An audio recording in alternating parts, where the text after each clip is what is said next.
حضرت عمر گھوڑے سے اترے، اس عورت کے پاس گئے اور کہا بڑی نردئی ماں ہو، بڑی بے رحم ماں ہو، ابھی تک بچے کو رلا رہی ہو، تمہاری پستانوں میں کیا دودھ نہیں ہے جو اس بچے کو پلا کر خاموش کر سکو اور اپنے گھر جا سکو؟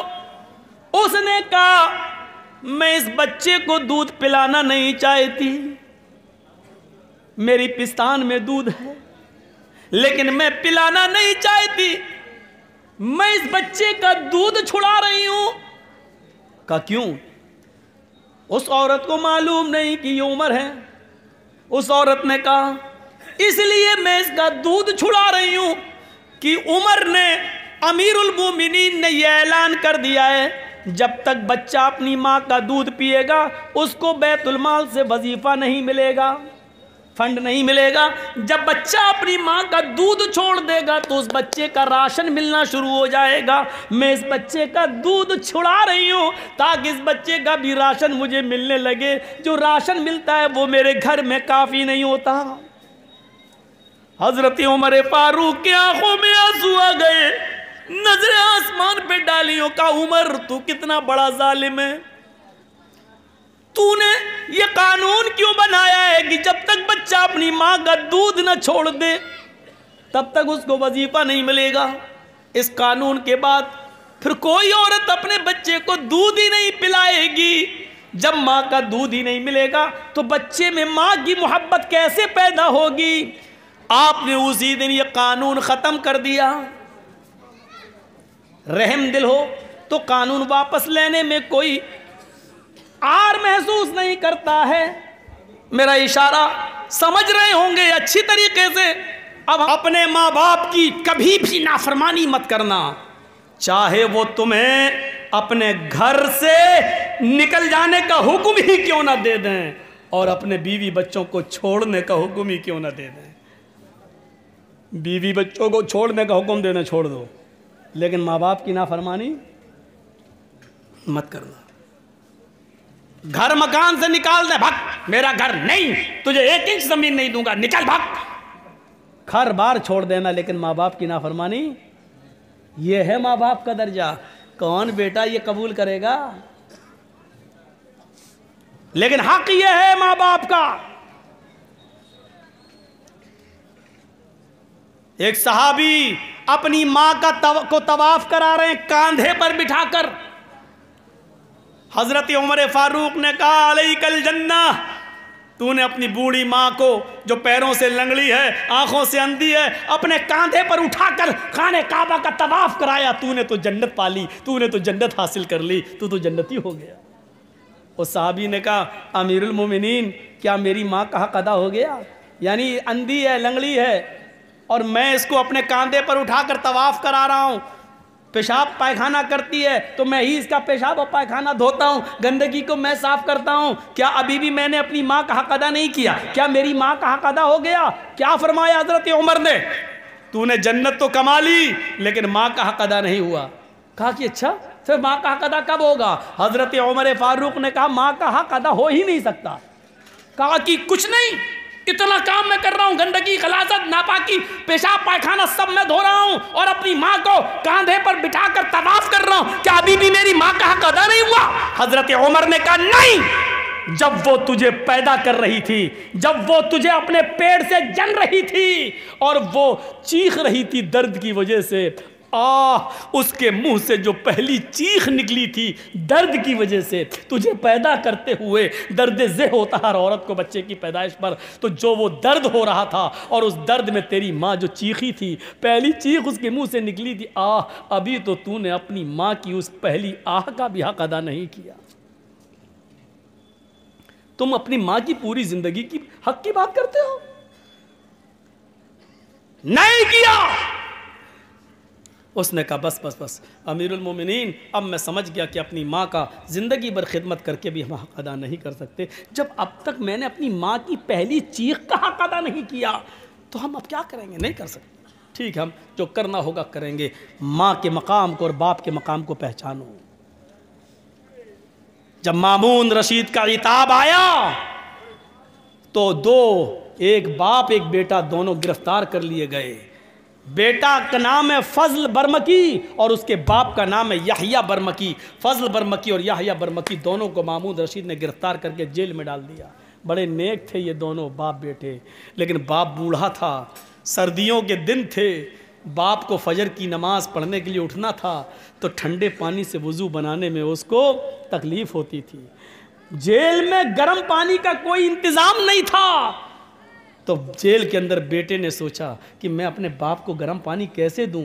جیلر سے بات کی، اس نے منع کر دیا، ہمارے ہاں کوئی الگ سے کسی کے ساتھ الگ امتیاز نہیں برتا جائے گا، سارے قیدی برابر ہیں، گرم پانی کا کوئی انتظام نہیں۔ تانبے کا لوٹا تھا فضل برمکی کے پاس، عشاء کی نماز پڑھنے کے بعد اس لوٹے میں فضل برمکی پانی بھر لیا کرتے تھے اور اپنے باپ کو سلا دیا کرتے تھے عشاء کے بعد۔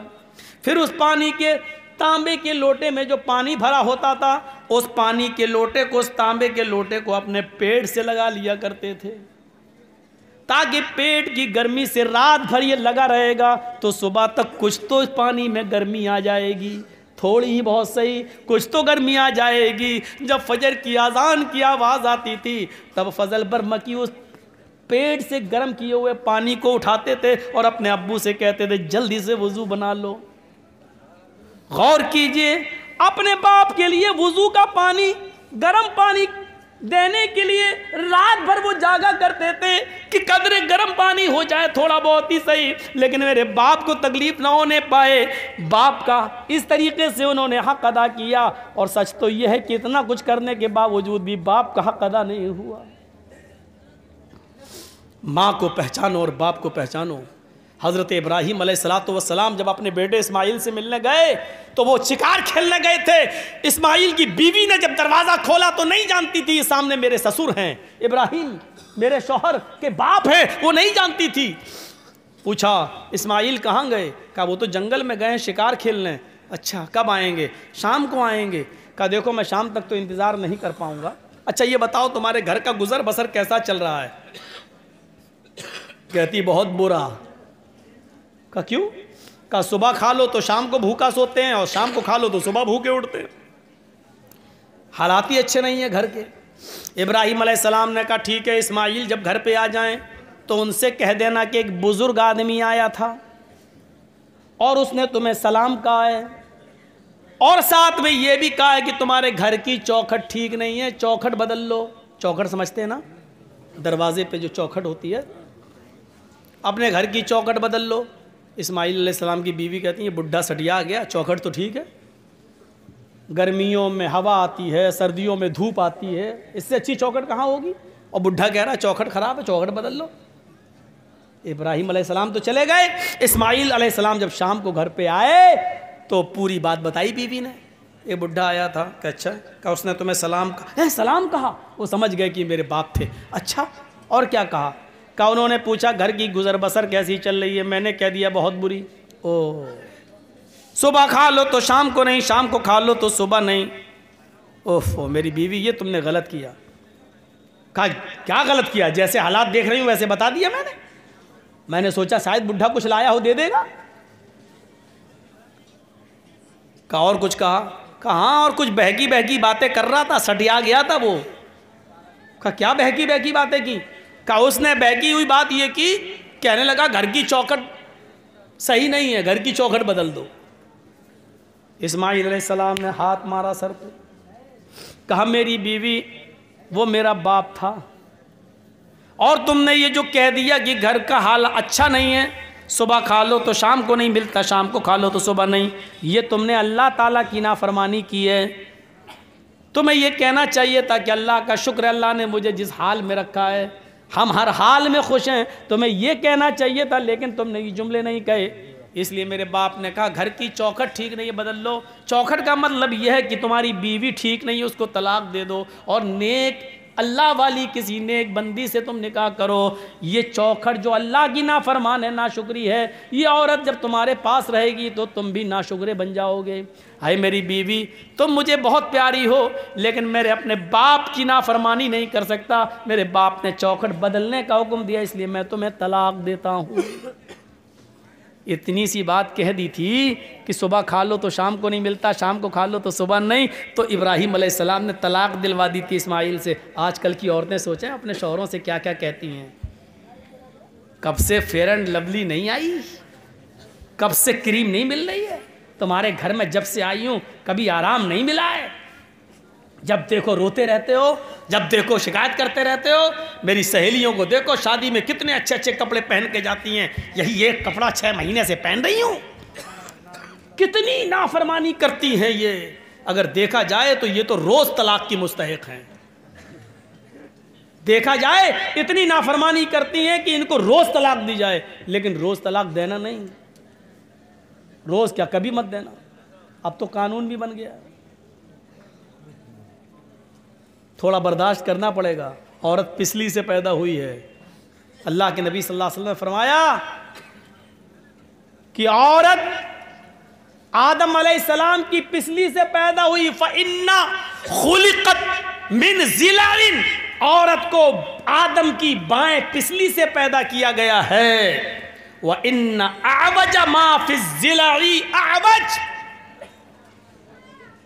اور پسلیوں اعلاہ، ان اعوج ما فی الضلع اعلاہ، اور پسلیوں میں سب سے اوپر والی پسلی سب سے ٹیڑھی ہوتی ہے، یہ پسلی اوپر والی ٹیڑھی ہوتی ہے ایسی، جب آپ اس کو نکالیں گے کاٹ کے تو یہ پسلی ایسے نکلے گی، یہ ایسے، آپ اس کو سیدھا کرو گے نہیں ہوگی، کریے ایسے کریں گے آپ اتنی ہوگی بس، اور جو اور کریں گے ٹوٹ جائے گی، سیدھی نہیں ہوگی۔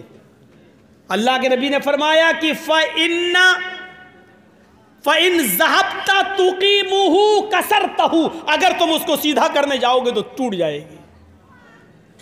مطلب سمجھ رہے ہو کیا ہے؟ مطلب یہ ہے کہ عورت پسلی سے پیدا ہوئی ہے، جیسے پسلی ٹیڑھی ہوتی عورت بھی ٹیڑھی رہے گی، پسلی سیدھا کرو گے تو ٹوٹ جائے گی، عورت کو پوری طرح سدھارو گے تو سدھرے گی نہیں، طلاق لے لے گی لیکن سدھرے گی نہیں، ٹوٹ جائے گی، یعنی وہ سوچے ہٹ طلاق ہو جائے، لیکن ہم عورت پوری طرح سدھر ہی نہیں سکتی، برا نہ مانے ہماری ماں بہنیں، ہم کیا کریں، اللہ کے نبی نے کہا عورت پوری طرح نہیں سدھر سکتی، اس لیے ٹیڑھا ہی رہنے دو، اور اس کے ٹیڑھے پن کو برداشت بھی کرو۔ اللہ کے رسول نے آپ سے کہا ہے، یہ نہیں کہا زبردستی سیدھا کرو، کیونکہ اگر زبردستی سیدھا ہونے والی ہوتی تو اللہ کے نبی کہہ دیتے سیدھا کرو، لیکن زبردستی سیدھا کرو گے تو سیدھی تو ہوگی نہیں، ٹوٹ جائے گی، تو زبردستی سیدھا کرنے سے بھی اگر ٹوٹ رہی ہے، طلاق ہو رہی ہے، اور بچے آپ کے الگ الگ ہو رہے ہیں، تو یہ صورت مت آنے دو، کچھ چیزیں برداشت کر لو، اور کچھ چیزیں اچھی بھی ہوتی ہیں عورت کے اندر۔ آج کہہ رہی ہوں کہ مر جائے مولوی کمینہ، ہمیں ٹیڑھا بتا رہا ہے، تیری بیوی بھی ٹیڑھی ہوگی، ہاں ہے تو کیا کریں، آپ کیا سمجھتے ہیں میں آپ کو یہاں ڈانٹتا ہوں، گھر میں ہم کو بھی سننا پڑتا ہے، اور کون ایسا آدمی ہے جس کو اپنے گھر میں نہیں سننا پڑتا ہے، بتائیے تو ذرا۔ یہ پارلیمنٹ میں جتنے بیٹھے ہیں نیتا نا، یہ کرتے ہیں، وہ کریں، کیا کریں، گھر میں سب سنتے ہیں، سب کو سننا پڑتی ہے اپنے۔